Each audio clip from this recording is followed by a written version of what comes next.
Hello everyone, welcome back to our YouTube channel life with Neha Nidhi. So आज हा video असणार आहे हेअर केअरवर.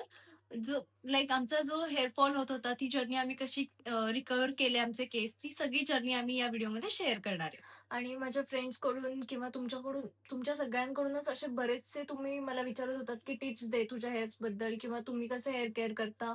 सो ते सगळ्या आणि गोष्टी तुमचा हेअर लॉस होतो का? सो या व्हिडिओमध्ये सगळे क्वेश्चन्स मी ऑलमोस्ट म्हणजे सगळ्यांचे आन्सर्स देईन आणि सोल्युशन्स पण देईन.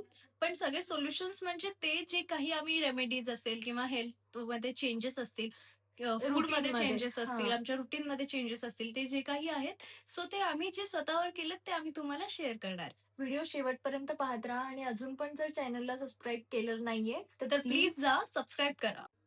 सो हेअरफॉल स्टार्ट झाला लास्ट दिवाळीपासून म्हणजे नोव्हेंबर डिसेंबर पासून. आय थॉट की विंटर आहे, काहीतरी चेंजेस झाले असतील वातावरणामध्ये म्हणून त्यामुळे होत असेल हेअरफॉल. आणि ते नॉर्मल असते की विंटर्स मध्ये अचानक जेव्हा क्लायमेट चेंज होतो त्यावेळी किंवा आपले आपलं हेअर्स monsoon डॅमेज मध्ये होतात आणि मग त्यावेळी ते होतोच हेअरफॉल. सो आम्हालाही असं वाटलं की इट इज नॉर्मल होत असेल, सो आम्ही जास्त लक्ष नाही दिलं. पण आफ्टर फेब्रुवारी पर्यंत तो हेअरफॉल तसाच होता आणि इवन जास्त झाला होता आणि इकडे गॅप दिसत होता म्हणजे डिफरन्स भाग कम्प्लिटली मोठा दिसून येत होत होता होता. ऑलमोस्ट.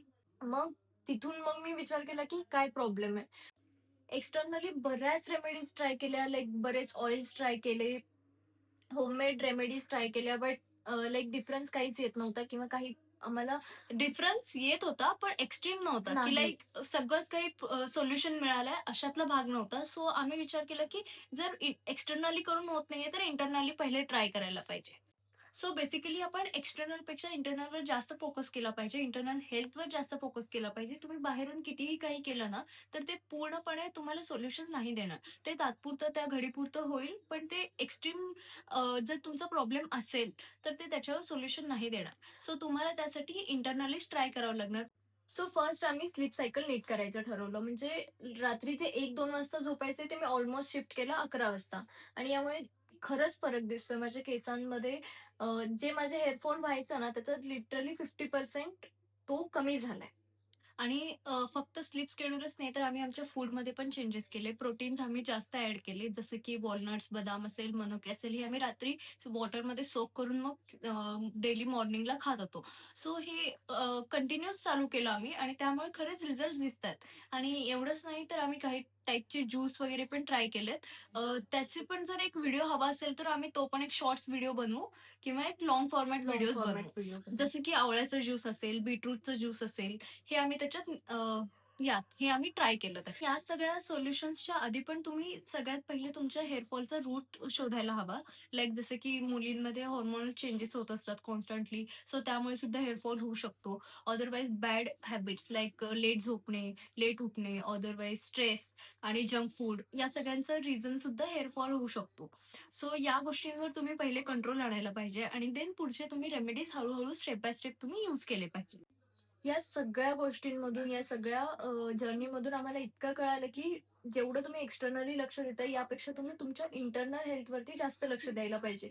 म्हणजे आपलं खाणं कसं आहे, झोपणं कसं आहे, या सगळ्यावरती आधी तुम्ही फोकस करायला पाहिजे आणि मगच तुमच्या जे तुम्ही वरून सीरम्स वगैरे अप्लाय करणार आहे, ते कामाला येतील. आणि मोस्टली आम्ही तर कुठलंच सिरम किंवा कुठलंच chemical chemical based product use केलेलाच नाहीये. जे काही आहे ते आम्ही स्वतःचे ऑइल रेडी केलेत.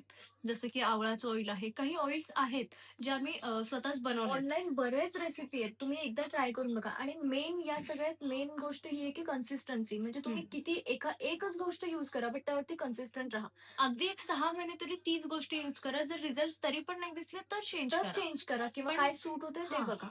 कारण रिझल्ट्स काय 1 महिन्यात लगेच दिसणार नाहीत. एखादी रेसिपी तुम्ही यूज केली, ती 1च महिना यूज करताय आणि रिझल्ट दिसत नाहीत म्हणून सोडताय, तर असं नका करू. कॉन्स्टंटली यूज करा. 3 महिने, 4 महिन्यापर्यंत तुम्ही ते यूज करत हां. राहा. ते बघा मग काही चेंजेस त्यानंतरच दिसतात तुम्हाला का? त्याचे रिझल्ट्स दिसतील. सो या जर्नीत एवढंच समजलं, की कन्सिस्टन्सी सुद्धा तितकीच इम्पोर्टंट आहे, जितकं आपण आपल्या स्वतःवर लक्ष देतो. की लक्ष देता आपण असं नाही व्हायला पाहिजे, की हे पण ट्राय करते, ते पण ट्राय करते. बरेच रेसिपी असतात. मल्टिपल थिंग्स यूज करण्यापेक्षा काहीच गोष्टी स्वतःला सूट होतायत त्या बघा आणि त्याच्यावरती कन्सिस्टंट राहा. आणि आजकाल हेअरफॉल हा प्रॉब्लेम लिटरली 10 मधून 9 लोकांना हेअरफॉलचा प्रॉब्लेम होतोय. ऍक्च्युली आम्हाला इतके डीएम्स येत होते, इतके फ्रेंड्सचे मेसेजेस, इव्हन मी जर असं कोणाला इन पर्सन पण भेटते, तर एकच क्वेश्चन होतं, की हेअरफॉल खूप होतोय, त्याच्यासाठी काय करू? काय केलं पाहिजे? सो आम्ही आमचाही हेअरफॉल होत होता आणि त्यावर आम्ही काही थोडेसे सोल्युशन्स काढलेत. हे काही फार परफेक्ट नसणार आहेत ऑब्व्हियसली, कारण किंवा हे आम्ही स्वतः हां. ट्राय केलेत म्हणून आम्ही शेअर करतोय. असं काही ह्याच्यामध्ये हे नाहीये, की हे परफेक्टच असेल याने एक्सपर्ट होईलच. ॲडवाईस हां. नाहीये. जे आम्ही ट्राय केलं किंवा जे आम्हाला कळालं आमच्या जर्नीतून किंवा आमच्या हेअरफॉलमधून, आम्ही ते आम्ही तेवढंच तुमच्यासोबत तुमच्यासोबत शेअर शेअर करायचं करतोय. ठरवलं. आणि आजचा हा व्हिडिओ एवढाच होता. लाइक आम्हाला आमचं पर्सनल एक्सपिरियन्स तुमच्यासोबत शेअर करायचं होतं. सो हेअरफॉल हा खूप कॉमन प्रॉब्लेम आहे. इतकं त्याच्यावर स्ट्रेस घेऊ नका, की त्याच्यामुळे एक्स्ट्रा हेअरफॉल हां, होईल. एक्स्ट्रा हेअरफॉल होईल. एवढंच, बाकी काही ती नाही. सायकल आहे कुठेतरी थांबणार आहे जाऊन. पण इतकंच आहे, की जर हेअरफॉल होतोय ते ठीक आहे. बट जर न्यू हेअर ग्रोथ होत नाहीये, तर तर तो तो प्रॉब्लेम इश्यू आहे. आहे. हां. कारण हेअरफॉल तर ऑलमोस्ट सगळ्या जणांनाच होतोय आजकाल. कधी-कधी आपले डॅमेज हेअर असतात, ते सुद्धा ते निघून पण जात गळत असतात. असतात. सो हे हेअरफॉल इज व्हेरी कॉमन. पण जर न्यू हेअर ग्रोथ होत नाहीये, तर ते ते मोठा प्रॉब्लेम प्रॉब्लेम आहे. आहे. सो तुम्ही त्याच्यावर जास्त लक्ष द्या.